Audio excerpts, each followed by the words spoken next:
ada nggak sih dalam Islam itu sebenarnya pendidikan kesehatan reproduksi atau pendidikan seksual? Dan ini memang ada yang bertanya ke saya melalui chat pribadi ya. Singkatnya tuh gini.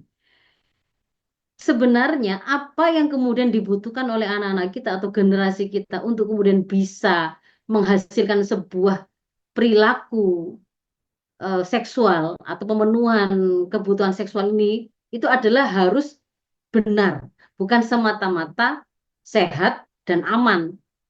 Sehat gak ketularan penyakit, aman gak sampai terjadi kehamilan tidak diinginkan. Itu bukan jelas bukan goal atau bukan tujuan dari proses pendidikan yang akan kita lakukan. Itu khas punyanya si Kespro ala sekuler itu.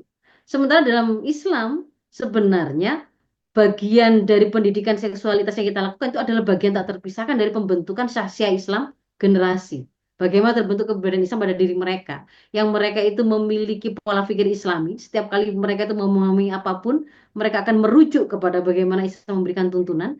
Dan setelah mereka paham, kalau ada dorongan nafsunya yang kemudian di situ minta dipenuhi, maka dia kaitkan itu, dia ikat itu dengan pemahaman yang sudah benar tadi, sehingga terbentuklah pola sikap yang Islami. Pola pikir Islami, pola sikap Islami membentuk kepribadian Islami. Itu tujuannya. Jadi dia tidak terpisahkan dari proses pembentukan kepribadian Islam. Lalu bagaimana caranya?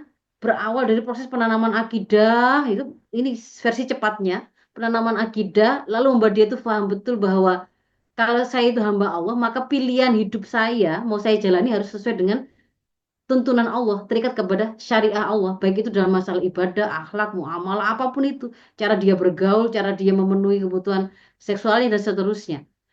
Kemudian materi yang kemudian disampaikan itu apa?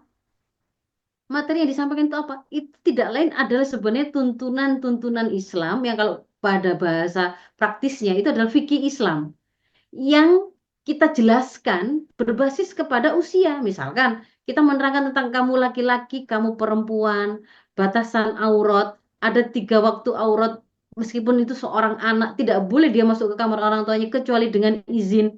Kan gitu kan ya, ada 3 waktu gitu ya. Kemudian ada yang namanya aurat laki-laki, ada aurat perempuan, ada yang dinamakan sebagai ikhtilat, bercampur baurnya mereka dalam bergaul, ada yang disebut sebagai kholwat.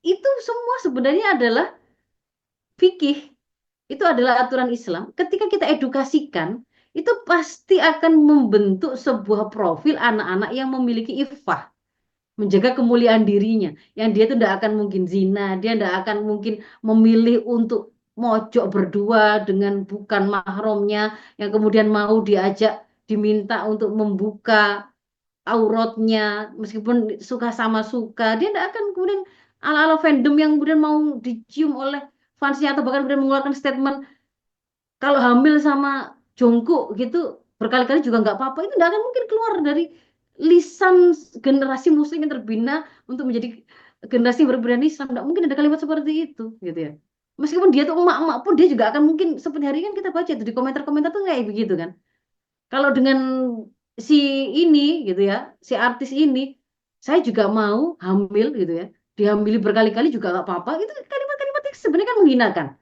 Nggak mungkin muncul itu dalam profil seseorang yang dia didesain untuk menjadi orang yang mulia karena mengemban Islam yang mulia. Al-Islamu ya'lu wa la yu'la alaih. Selama dia itu pegang Islam, maka dia pasti akan dibikin tinggi. Begitu kemudian dia lepaskan Islam, umat ini jatuh kepada seperti bukan seorang muslim, bukan generasi muslim dalam kehinaan. Dan hari ini kelemahan kita yang membuat kita itu tidak bisa melindungi generasi dari kehinaan itu adalah karena memang kita semakin jauh pemahaman yang kita punya terkait dengan Islam itu memang sangat lemah. Semakin jauh gambaran gambaran real mengimplementasikan Islam kafah itu tuh memang hilang begitu ya. Sehingga mau ngajari kepada anak bagaimana cara bergaul, ternyata kita itu tidak memiliki ilmunya. Dan itu kenapa tidak bisa dilepaskan dari sistem pendidikan yang mencetak kita dulu jadi orang tua, meskipun kita sudah sekolah puluhan tahun, itu ternyata juga tidak mendesain kita untuk siap jadi orang tua yang bisa mengajarkan lifestyle kita sebagai muslim. Padahal itu kan profil utama kita, muslim, solih, lalu muslih. Itu profil utama, profil dasar. Siapapun muslim dia harus begitu. Dia harus hidup dengan Islam, dia harus menyampaikan Islam. Nah, jadi ini juga menjadi sebuah nasihat bagi kita berarti untuk bisa melakukan pendidikan seksual pun sebenarnya kembali kepada kita harus memberi bekal pada diri kita sendiri. Dan tujuan akhir dari proses pendidikan seksual itu kalau dalam Islam itu bukan bertanggung jawab bermakna kalau kadung hamil nanti akan tanggung jawab lah dinikahi, enggak gitu. Tanggung jawab itu beri pertanggungjawaban kepada Allah, zat yang telah memberi dia hidup, sang pencipta dunia ini, termasuk pencipta dirinya dan seluruh potensi kehidupan yang dia punya, termasuk naluri seksualnya. Itu nanti itu ketika ditanya oleh Allah, saya sudah melaksanakan, memenuhinya sesuai dengan tuntunan ya Allah, itu baru bertanggung jawab. Begitu. Itu terkait dengan pendidikan seksual.